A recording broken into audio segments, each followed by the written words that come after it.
On the morning of August 16, 1940, Flight Lieutenant James Nicolson climbed into his Hurricane at RAF Boscombe Down and flew north towards Southampton. He was 23 years old and had never fired at a German aircraft. He would not get the chance that morning. Before he could bring his guns to bear on the bomber formation ahead, for cannon shells from a Messerschmitt Bf 109 tore through his cockpit. The first shell destroyed his engine. The second punched through his fuel tank. The third and fourth hit him directly. Splinters opened his left leg. Blood ran into his boot. His Hurricane was on fire. Flames filled the cockpit. He could see the knuckles showing to the burned skin of his left hand as it held the throttle. He began to climb out. Then he saw a Messerschmitt Bf 110 crossing directly in front of him. Nicolson sat back down in the burning aircraft. He shoved the throttle forward. He chased a German fighter with the cockpit on fire and blood pooling the floor of the aircraft, and fired until the Bf 110 rolled over and went down. Only then did he pull himself out of the seat and fall away from the wreckage. He came down by parachute with his hands burned raw and his wounds critical. Members of the Home Guard, following orders to fire at parachuting figures, shot him on the way down. He arrived at hospital in a condition the doctors described as critical, a 24-hour prognosis. The burns on his left hand showed tendons through the skin. His face, neck, legs, and both hands were burned. He had been shot in the backside by the Home Guard on the way down, on top of everything else. He was awarded the Victoria Cross. He is the only Battle of Britain pilot, and the only pilot of RAF Fighter Command to receive it in the entire Second World War. The aircraft he flew when he earned it was a Hawker Hurricane. The Germans, reading their after-action reports that afternoon, noted the type. Some of them wrote it down correctly. Most of them did not. If you're enjoying this story so far, don't forget to hit the like button and subscribe. Drop a comment telling me where in the world you're watching from. I love hearing from you. The Hurricane had a problem that had nothing to do with what it could do in the air. It was not beautiful. The Spitfire, with its elliptical wings and tapered lines, looked like the aircraft of the future. The Hurricane looked like the aircraft of the recent past, because in several respects it was. The rear fuselage and tail surfaces were fabric covered over a tubular steel frame, a construction method that went back to the previous war. The wings, in the earliest production models, were also fabric. The undercarriage was wide and fixed with a definite agricultural solidity. It was heavier. It was 20% bigger. Pilots who had the choice between the two aircraft wanted the Spitfire. The Hurricane was the one you flew when the Spitfire was taken. When German pilots who had been shot down were brought in for RAF interrogation, a pattern emerged early. They had all been shot down by Spitfires. Every one. The Spitfire came out of the sun. The Spitfire was at the cockpit level before the gunner could respond. The Spitfire closed from astern and the cannon fire was so fast there was no time to take evasive action. When the interrogators noted that the aircraft type was recorded differently in some case files, the pilots adjusted their descriptions. It remained the Spitfire. This became known in RAF intelligence circles as Spitfire snobbery. The concept was specific. A Luftwaffe pilot shot down by a Hurricane found it acceptable to adjust the record, because being beaten by the Hurricane was embarrassing. The Hurricane was supposed to be the inferior aircraft. Admitting that the inferior aircraft had destroyed a German ace was not a thing a Luftwaffe pilot reported accurately if he could avoid it. The irony of this, when the actual numbers were eventually counted from German lost records rather than from pilot reports, was severe. James Nicolson had joined the RAF in 1937. He trained on Gladiator biplane fighters. By the summer of 1940, he had transferred to Hurricanes with 249 Squadron, flying from Boscombe Down on the south coast, one of the fields positioned to defend the approaches to Southampton and the industrial Midlands beyond. On August 16th, his section was scrambled twice.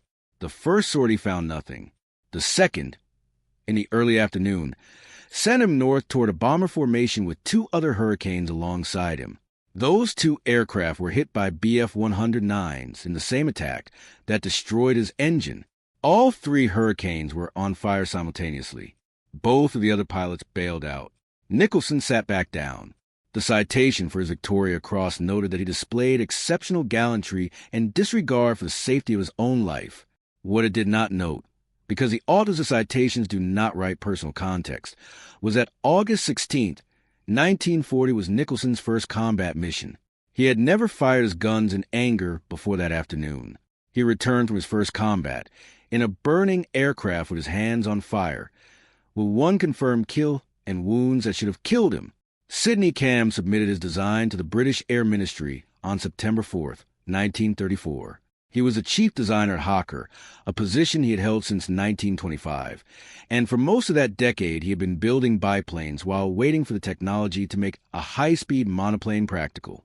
The trigger was a Rolls-Royce PV 12 engine, not yet named the Merlin, which first ran in 1933 and produced 700 horsepower at initial testing.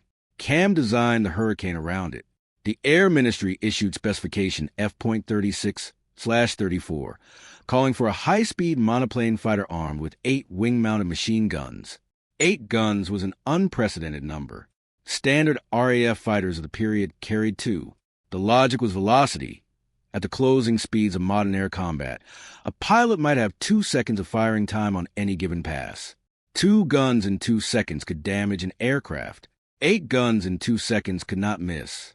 Camm was planning on incorporating Browning machine guns, but initially lacked the complete technical data.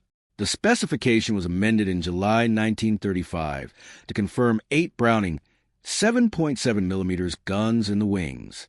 The prototype flew on November 6, 1935, with Hawker's chief test pilot, Flight Lieutenant P.W.S. Bowman, at the controls. He landed and told Camm, "Another winner, I think." The aircraft had reached 315 miles per hour at 16,200 feet.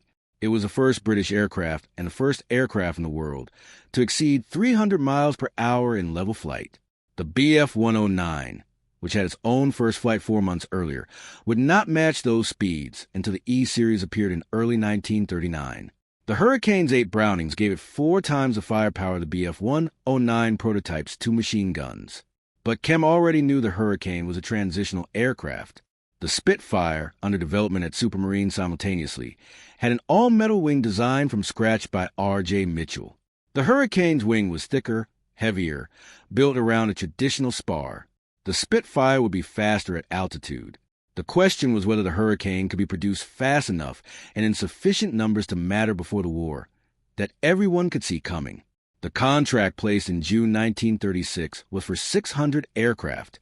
By November 1938, it had been increased to 1,000. When the first production Hurricane reached No. 111 Squadron at RAF Nordholt in December 1937, the RAF still had 13 fighter squadrons flying biplanes with fixed landing gear and wooden propellers. The Hurricane, landing beside them with its retractable undercarriage and enclosed cockpit and Merlin engine, was already a generation ahead of what it was replacing. It was simply not quite a full generation ahead of what was coming for it. France fell in 6 weeks. The Hurricanes that fought over Dunkirk and over the French countryside did so against a Luftwaffe that had already worked through Poland and Spain, whose pilots were experienced and whose tactics had been refined in genuine air combat. The Hurricane squadrons lost heavily. Pilots who had trained for months were dead in days. Replacement pilots arrived with fewer hours and less preparation. What the French campaign demonstrated, beneath the defeat, was something unexpected about the aircraft itself. The Hurricane was extraordinarily hard to destroy. The tubular steel frame that made it look old-fashioned was structural. When shells hit the fuselage, they punched through fabric and left the steel intact. When cannon fire found the wing, the self-sealing fuel tanks absorbed the impact without immediate catastrophe. Ground crews discovered they could patch a Hurricane, refuel it, rearm it, and have it back in the air the same afternoon. A Spitfire with equivalent damage required precision metalwork on the stressed skin fuselage. The Hurricane took the hit and flew home. That characteristic would matter more than anyone had calculated when the Battle of Britain started, and the tempo of operations made aircraft availability as decisive as aircraft performance. Pilots were flying 3 and 4 sorties a day. Every landing needed to be survivable in an aircraft whose pilot might be exhausted, low on fuel, possibly wounded, coming down on a grass airfield in a crosswind at the end of a long afternoon. The Hurricane's wide landing gear made those landings recoverable. The Spitfire, with its narrow undercarriage, had killed pilots on normal landings in normal conditions. On August 8, 1940, the Luftwaffe launched its main effort. Germany had over 2,500 aircraft of all types available. The RAF had roughly 750 fighters. In the weeks that followed, Fighter Command divided its available force deliberately. Spitfires engaged Bf-109 escorts at altitude. Hurricanes went for the bombers. Both assignments carried real danger, but the logic was sound. The Spitfire's superior speed and rate of climb gave it a better chance in the fighter-versus-fighter combat at high altitude, while the Hurricane's stability and heavy firepower made it better suited to the tight work of breaking up a bomber formation on a closing pass. The bombers did not survive the Hurricanes in equal trade. By the time the Luftwaffe's intelligence officers assembled their kill claims and cross-referenced them against British records, the numbers told a story that the pilots were not reporting from the cockpit. Hurricanes accounted for between 55 and 65% of all German aircraft destroyed during the Battle of Britain. The Spitfire, famous then and now as the fighter that won the battle, accounted for 35 to 40%. The Hurricane destroyed more German aircraft than all other British air and ground defenses combined. Adolf Galland, who had finished the war as one of the highest-scoring aces in the Luftwaffe with 104 victories, assessed the Hurricane in terms that became famous afterward. He called it a nice airplane to shoot down. He praised the Spitfire as dangerous. He was not entirely dishonest. He was flying against British fighters that, as the battle progressed, were increasingly coordinated to put Hurricanes on his bombers, while Spitfires engaged his Bf-109s. His assessment was shaped by what he was encountering. Spitfires came for him. When he looked down at the formations below him being torn apart, it was Hurricanes doing it. The bombers were not winning. He knew the bombers were not winning. He preferred not to credit the aircraft responsible. The interrogation rooms in southern England told the same story week after week. Pilot Eric Meyer, brought in after his Bf-109 was shot down, maintained it had been a Spitfire. The RAF record showed a Hurricane. A German account from the same period, written in a letter home by a JG-26 pilot and preserved in the archives, described the Hurricanes as tired old puffers while rhapsodizing about the Spitfires. He had been flying against both. His enthusiasm for the Spitfire was genuine. His contempt for the Hurricane was also genuine, and it was also wrong. It was wrong in a direction that was costing his squadron mates their lives and their aircraft over England every day. If you have watched this far, you already know this story does not get the attention it should. The Hurricane has been the understudy in almost every account written since 1940. Subscribe now if this matters to you. Every subscription tells the algorithm to send this to someone who has never heard the real numbers. It costs nothing, and we will be here when you come back. The 303rd Polish Squadron flew Hurricanes. That fact matters in the context of Spitfire snobbery, because the 303rd became the highest-scoring RAF squadron in the entire Battle of Britain, and they did it in an aircraft the Germans considered beneath their attention. The Polish pilots had reached Britain in the summer of 1940, after fighting the Luftwaffe twice already. They had fought it in Poland in September 1939, from airfields that were destroyed in the first hours of the German attack, in aircraft that were already outclassed.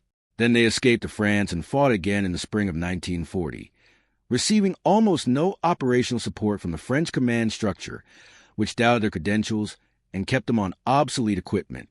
When France fell, they got out again and arrived in Britain with more actual combat hours against live German aircraft than almost any RAF pilot in fighter command. The RAF initially kept them in non-operational roles. The reasons were administrative, uncertain about English language skills, unfamiliar with RAF procedures. The Poles were furious. They had been fighting Germans for 9 months, while some of the British pilots they were waiting alongside were still learning which end of a Bf-109 presented the greatest danger. The frustration was visible in every account of that period. 303 Squadron was declared operational on August 30th, 1940.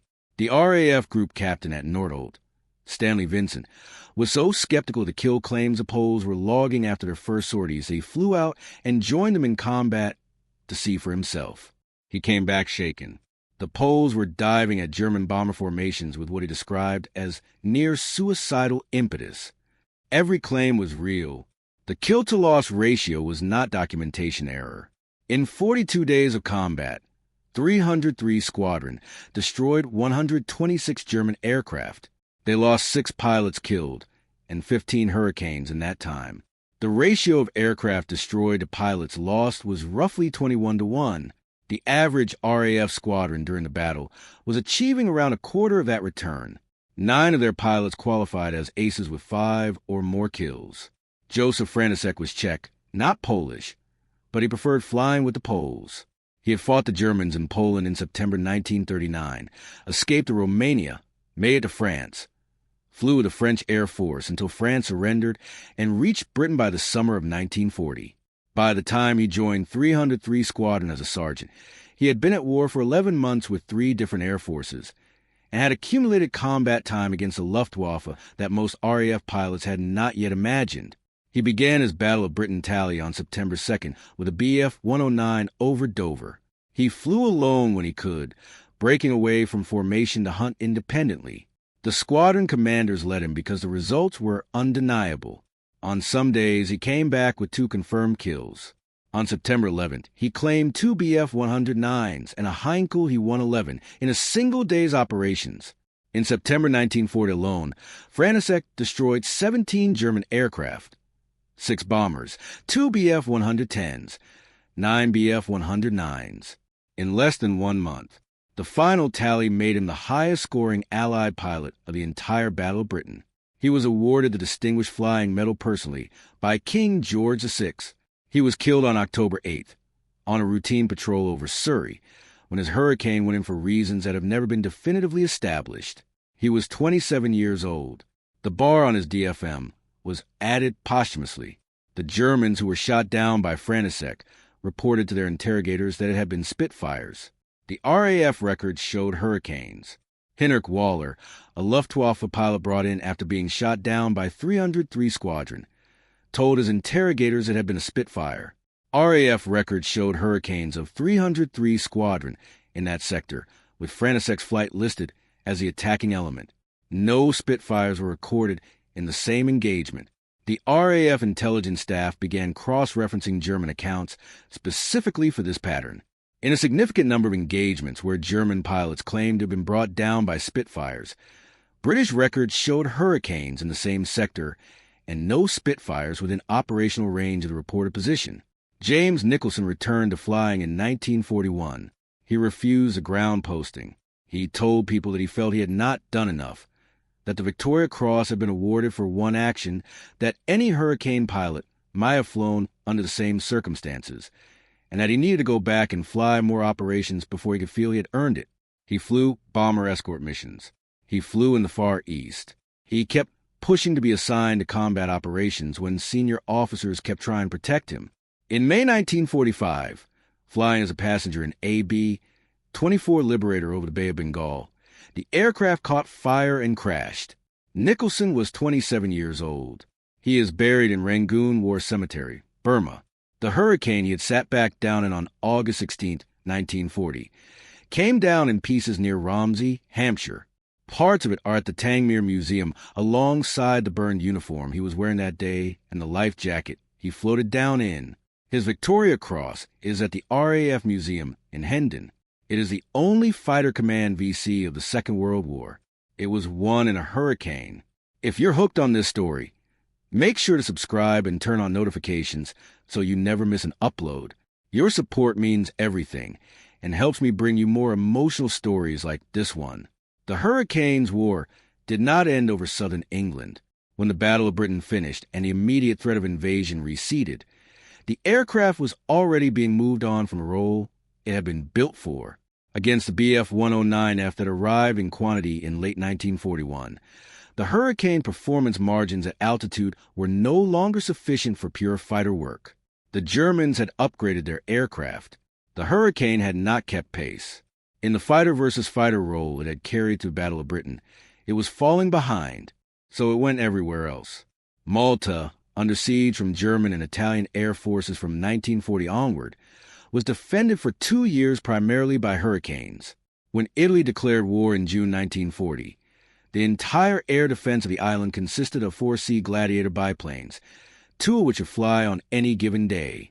8 Hurricanes reached Malta from North Africa on June 21st and went straight into combat. They were superior to the Italian Fiat fighters they encountered in 1940, and more than capable against the Savoy Marchetti SM.79 bombers that made up the bulk of the Italian air effort. By August 1940, the Italians had abandoned daylight raids over Malta entirely.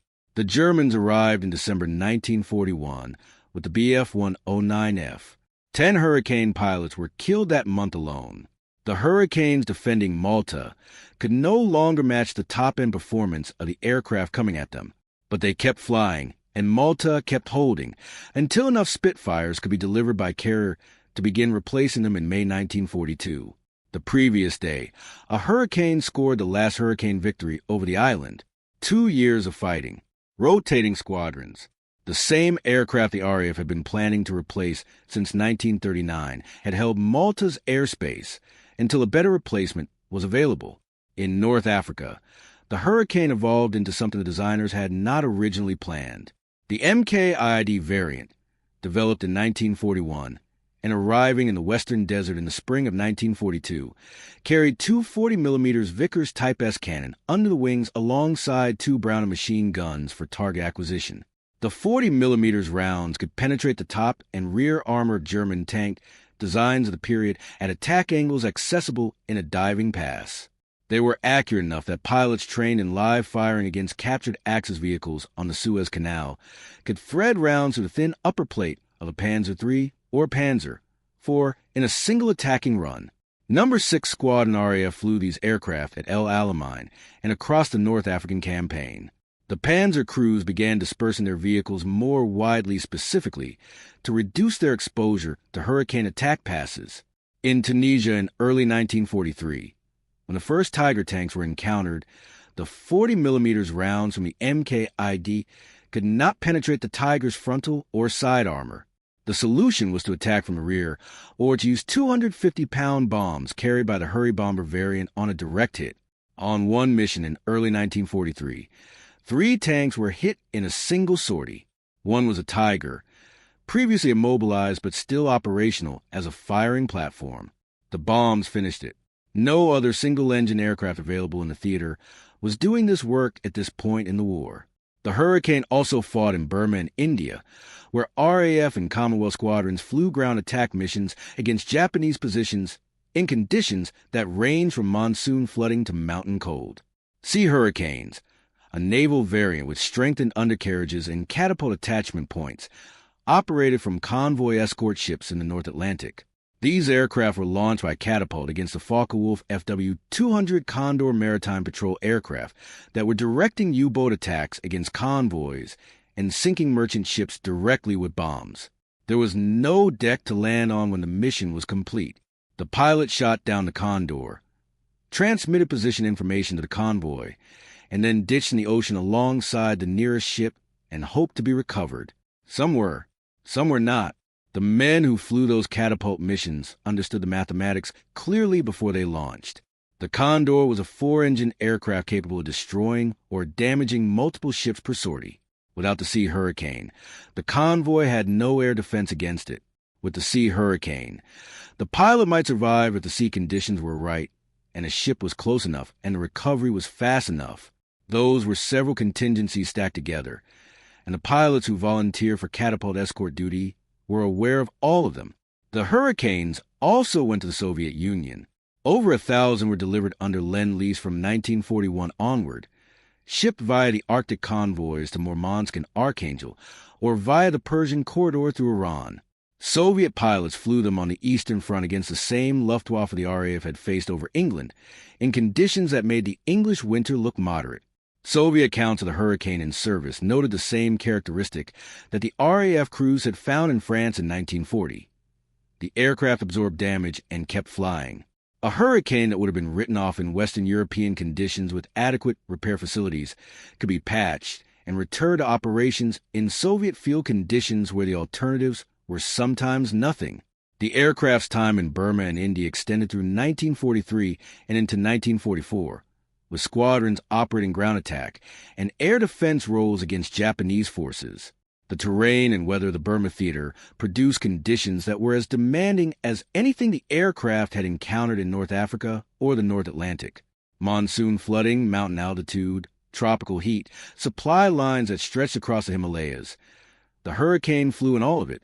Because the Hurricane was available in all of it, because 14,533 had been built across 7 years of production at a pace and cost that the Spitfire's more complex design could not match. There is a specific number that the Battle of Britain produced which frames the Spitfire snobbery in its proper context.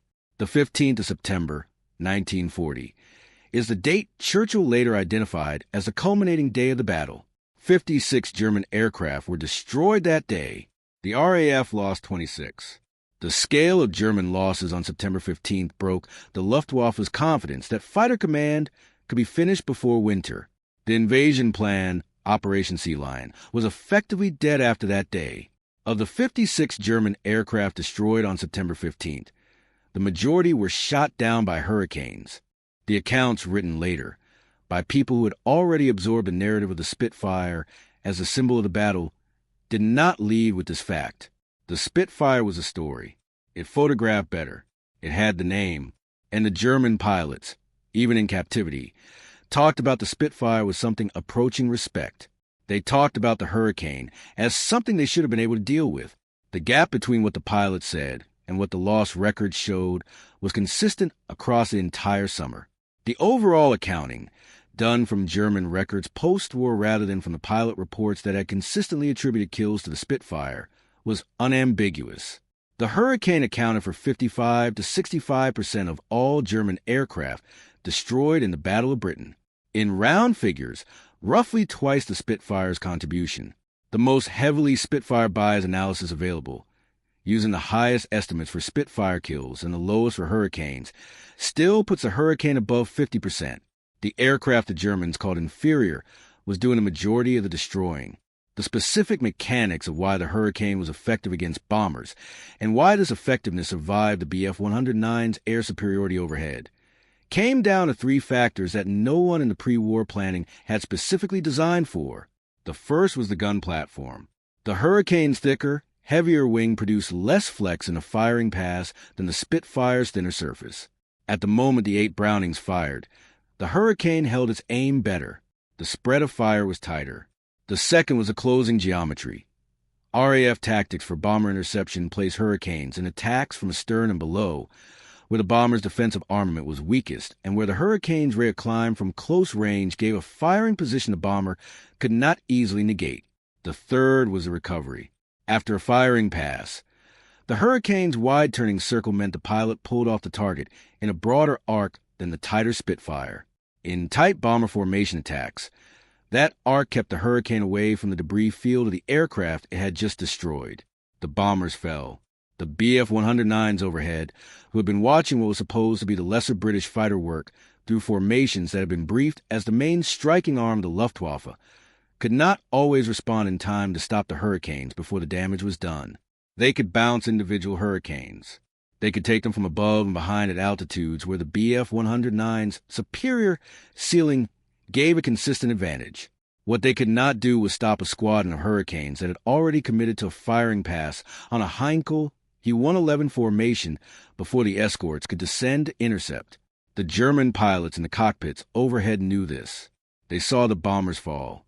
They saw which aircraft was doing it. They told their interrogators it had been Spitfires.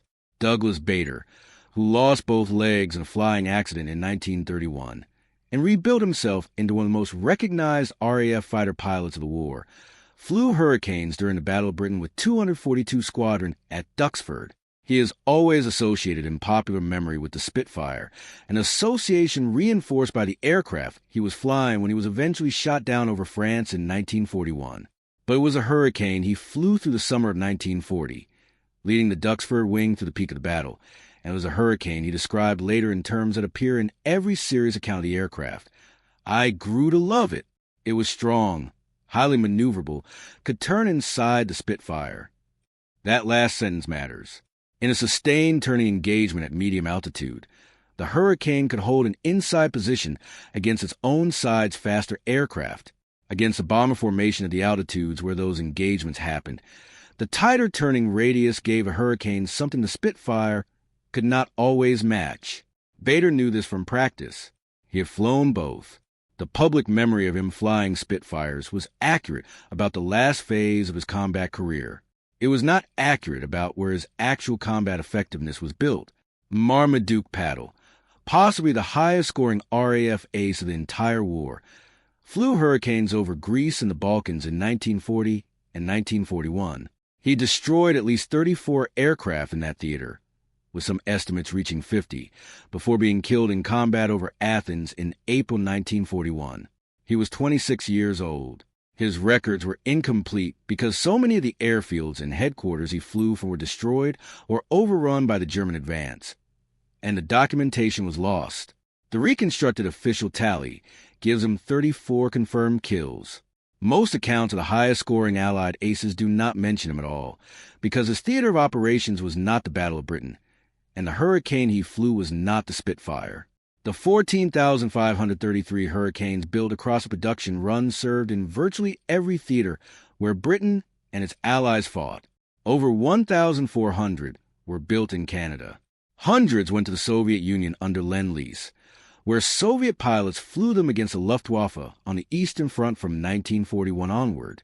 The aircraft went to India and flew over Burma, carrying out ground attack missions against Japanese supply lines and troop concentrations in conditions that range from tropical heat to Himalayan altitude. The Sea Hurricane version operated from catapult ships in the Atlantic, traded for the one-way mission against Condor aircraft, and protected convoys that might have been destroyed without it. By July 1944, when the last Hurricane left the production line, the aircraft was 9 years old as a design, and the air war had moved decisively to the Spitfire and beyond for fighter work, to the Typhoon and Tempest for ground attack. The Hurricane-specific moment had passed. It had held the line from Norway to North Africa, from Malta to Burma, from the North Atlantic to the Nile Delta, and it had done most of that work while being officially described as the lesser aircraft in the RAF inventory. The 105mm L7 gun that became the standard NATO tank gun in the 1950s and 1960s fitted to the British Centurion, the American M60 and the German Leopard 1, was derived from a gun that was developed to replace the 20-pounder Ordnance QF. The 20-pounder itself had been developed as a successor to the 17-pounder anti-tank gun, which had been the main armament of British tanks in the last phases of the Second World War. The chain of development ran through specific moments of necessity in specific battles. The Hurricane's equivalent chain was the doctrine of 8-gun armament it established in 1935, which became the standard for British fighter design for a decade afterward, and which proved its value on every sortie the aircraft flew in 1940. The last point about the Germans who refused to report what had actually shot them down is worth stating plainly. They were right that the Spitfire was the better aircraft in the specific envelope of fighter-versus-fighter combat at high altitude. The performance data supported Gallen's assessment of the Spitfire as technically superior in that role. Where the German pilots were wrong, and where the Spitfire snobbery distorted the record for decades, was in the assumption that technical superiority in one role defined an aircraft's value in the battle it was actually fighting. The battle that actually mattered in the summer of 1940 was not the fighter duel at high altitude. It was the destruction of German bombers. Germany needed to destroy fighter commands, airfields, and infrastructure to create the conditions for invasion. The Luftwaffe was sending bombers to do it. The Hurricanes were stopping the bombers. The Bf-109s could contest the Hurricanes, could take them from above and behind, could outclimb and outdive them, could maintain positional advantage at ceiling. What they could not always do was stop a formation of Hurricanes that had already committed to a firing run on a Heinkel formation before the escorts could descend to intercept. The German pilots in the cockpits overhead knew this. They saw the bombers falling. They saw which aircraft was responsible. They told their interrogators it had been Spitfires. The specific thing that made the Hurricane effective against bombers, and that survived the Bf-109's theoretical air superiority, came down to characteristics that no one had specifically designed for. The wider, thicker wing was a more stable gun platform. The 8 Brownings held their aim through a firing pass better than the Spitfire's thinner surface. The Hurricane's approach geometry from astern and below put in the bomber's weakest defensive arc, and its rate of climb from close range gave it a firing position the bomber gunners could not easily engage before the pass was complete. The aircraft absorbed return fire with its tubular steel frame and kept flying home. Ground crews patched it and sent it back up the same afternoon. The German crews who were dying and burning Heinkels and Dorniers over England that summer were not thinking about which British aircraft had done it. The German pilots who survived to be interrogated had the luxury of considering their answer. They chose the one that preserved their reputation. The broader trajectory of the war turned on what happened in those airfields and those cockpits in the summer of 1940. If fighter command had been broken, if the German bombers had been able to destroy the radar stations, the sector airfields, the fuel depots and operations rooms in the pattern they were attacking through August, the conditions for invasion would have been created. The Royal Navy could not have guaranteed sea control of the Channel against the Luftwaffe without air cover. Invasion was possible. Its defeat was not inevitable. The margin was real. The Hurricane held that margin. Not alone. The Spitfires, the radar chain, the ground controllers, the anti-aircraft batteries, the maintenance crews working through the nights, the airfield construction teams filling bomb craters at dawn. None of it worked without all of it. But in the air, over England, on those specific sorties, the aircraft that was doing the majority of the destroying was the one that looked like it belonged in 1935. The Germans wrote down Spitfire in their reports. History, for a long time, believed them. The archives eventually told the other story. James Nicolson, who sat back down in a burning Hurricane on his first combat mission because a German aircraft crossed his gun sight and he was not prepared to leave alive, is the only Fighter Command Victoria Cross of the entire war. He flew Hurricanes every day of his combat career. He spent the years after his award trying to convince himself he deserved it. Joseph Frantisek flew 17 Germans into ground in a month, in an aircraft the Germans were calling tired old puffers, and was killed on a routine patrol before anyone had fully counted what he had done.